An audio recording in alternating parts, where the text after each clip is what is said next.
अधिवेशनाच्या शेवटच्या दिवस आणि रेशीम बाग जिथं एका अर्थानं ऊर्जा मिळते अशा ठिकाणी जे आहेत ते भाजपचे संपूर्ण आमदार असतील, सेनेचे आमदार या ठिकाणी आलेले आहेत. आपल्यासोबत पंकज भोयर आहेत, गृहराज्यमंत्री. काय सांगाल, हे तुमच्यासाठी एका अर्थाने ऊर्जेचे स्थान आहे, 100 वर्ष संघाला पूर्ण होत आहे आणि या ठिकाणी आल्यानंतर दर्शन घेतल्यानंतर काय वाटतं आहे?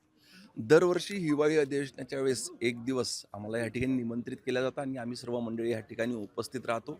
या ठिकाणी आल्यावर संघाच्या कार्याची माहिती मिळते, एक वेगळी ऊर्जा, एक वेगळी प्रेरणा घेऊन आम्ही ह्या ठिकाणावरून जातो आणि निश्चितपणे आता तर संघाच्या याला 100 वर्ष पूर्ण होत आहेत.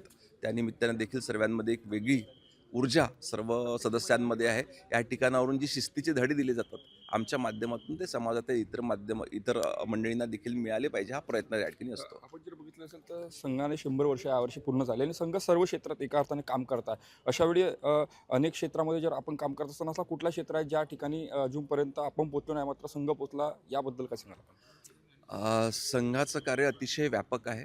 समाजातल्या प्रत्येक क्षेत्रामध्ये सामाजिक भावनेतून संघ कार्यरत असतो आणि मला असं वाटतं कुठलंही क्षेत्र त्या ठिकाणी सुटलेलं नाही की ज्या ठिकाणी संघ पोहोचला.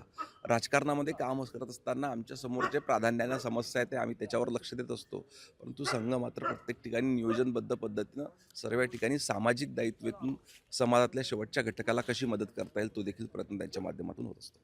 आपल्यासोबत पंकज भोयर, कॅमेरामॅन दीप सर, तेजस मोत्रे, जय महाराष्ट्र, नागपूर.